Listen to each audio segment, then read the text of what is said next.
Greetings, travelers. Welcome to another fun deep dive into a subject that fascinates me.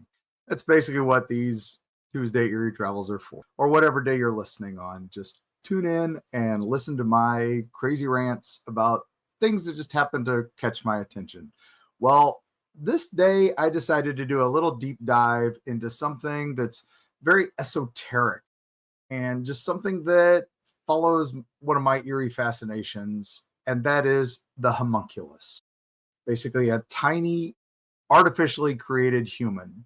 They're generally born from alchemy. They've crept through the centuries of philosophy, science, literature, and pop culture, and they've kind of evolved from this symbol of forbidden knowledge into this kind of metaphor for human ambition and identity.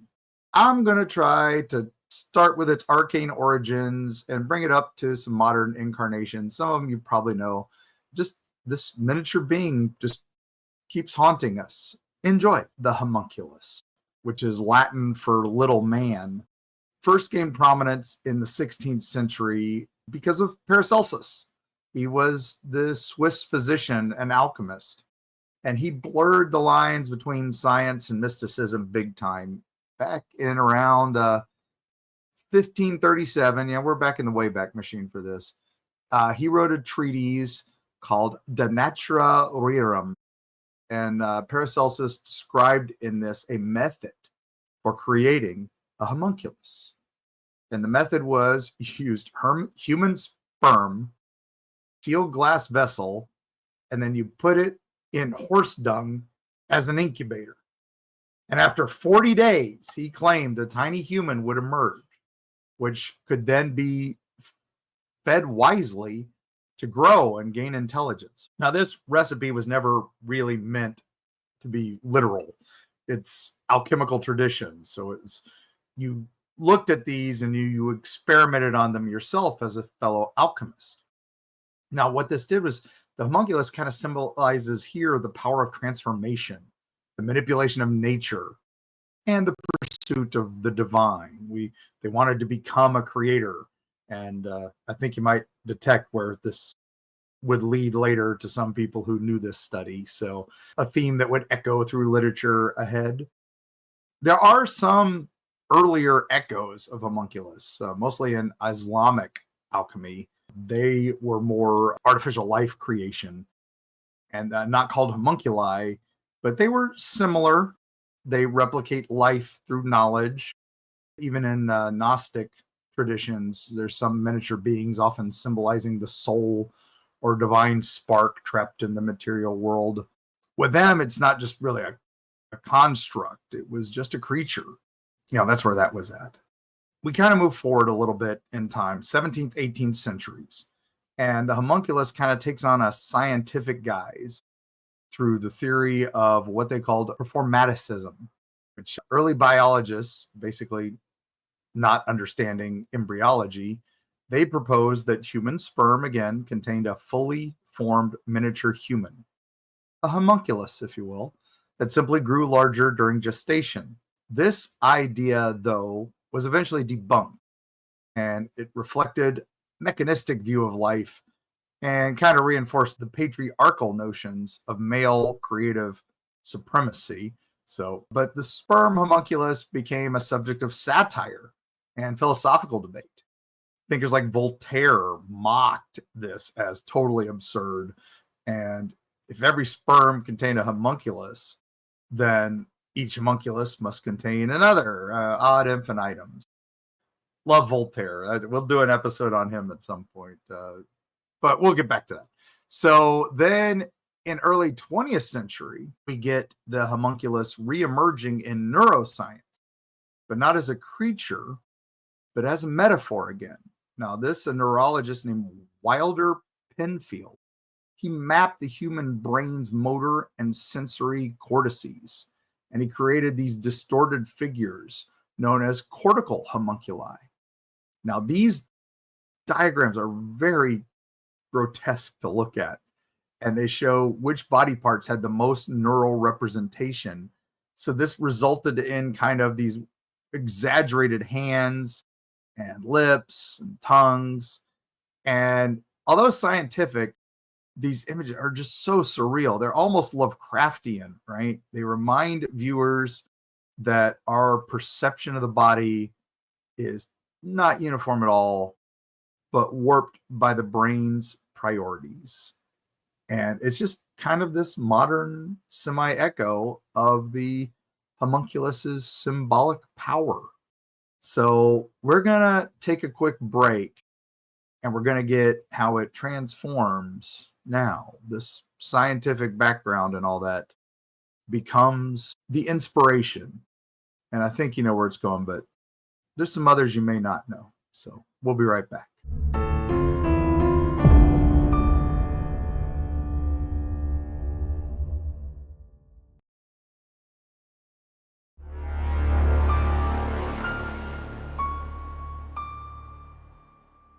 We're back. Now we have to talk about the homunculi in literature. So pretty much early days, it's kind of goth horror and all that. And I think you're going to know who we're talking about. But first, we're going to go back to Goethe's Faust II. So one of the most famous literary homunculi appears in Johann Wolfgang von Goethe's Faust II. And it's created by the alchemist Wagner. Goethe's homunculi is a luminous, glass-bound being who seeks to become fully human. His journey is philosophical, and it kind of touches on themes of identity, transformation, and the limits of artificial creation. Goethe's homunculus is not monstrous. He's tragic. He's a soul yearning for embodiment. His destruction during a mystical ritual just basically underscores the dangers of overreaching human ambition. And, it's the theme central to Faustian myths and stuff. So, of course, not explicitly called a homunculus, but Mary Shelley's Frankenstein's creature is the spiritual descendant of this concept. Created through unnatural means, the monster is the alchemist's dream brought to life and the consequences thereof. I'm not going to do a deep dive into Frankenstein right here, but Shelley's novel, it's exploring ethical and emotional fallout of artificial life. It, again, casts the homunculus in a new light, and not as the triumph of man's genius, but a cautionary tale of hubris. Man, is it good. And there's a reason it's considered the grandfather of all science fiction, or grandmother in Mary Shelley's case. We love it. It's 300 years strong and still going. There's a reason we don't talk about it. So in Gothic fiction, homunculi often appear as familiars or like secret experiments or cursed beings. Probably most famous, H.P. Lovecraft did a few. Algernon Blackwood, he kind of hinted at miniature entities. Most of these things are created by arcane rites and tied to forbidden knowledge. Of course, in Lovecraft's case, cosmic horror people were driven mad to be able to create these things. Now, in occult texts, however, homunculi are usually described as kind of these astral constructs or servitors, beings created through ritual to serve a magician's will. Now, these interpretations kind of blur the line between magic and science, which really reinforce the role as kind of this symbol of control and hidden power, stuff like that. Now, we got to talk about pop culture here because anime, video games, comic books, everybody now uses homunculi.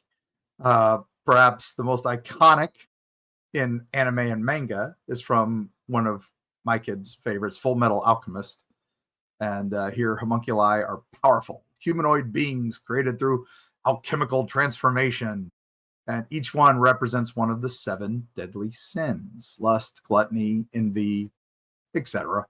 And serves as a philosophical foil to our protagonists. Homunculi are not tiny or glass bound, but they are big, fully formed, dangerous.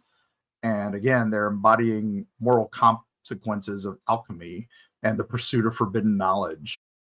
Going kind of back to Paracelsus there, right? So it's just really cool, and it is so stylized and action-packed. I highly recommend giving Full Metal Alchemist a watch, even if you're not a big anime manga fan. It's great.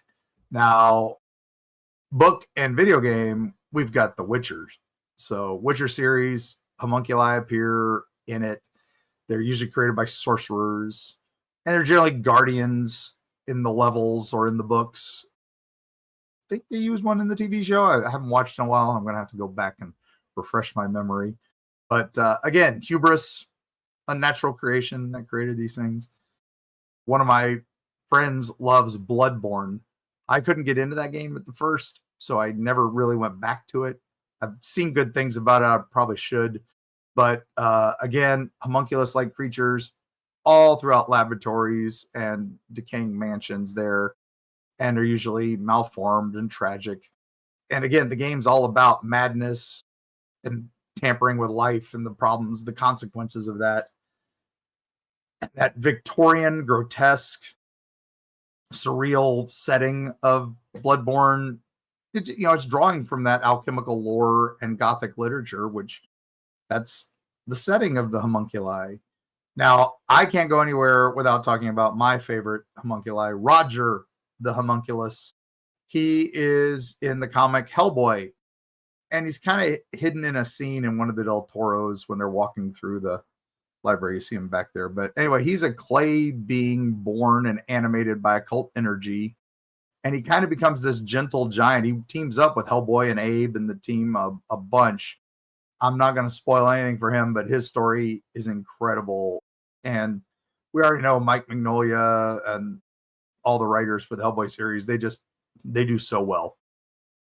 And of course, sci-fi TV series bring up homunculi, famously X-Files and Fringe, of course. There are clones, bioengineered humans, or psychic constructs. One of my favorites, an official homunculi, is from the amazing series Todd and the Book of Pure Evil. If you haven't watched that one, give it a shot. It's Buffy the Vampire Slayer by way of South Park. It's incredible.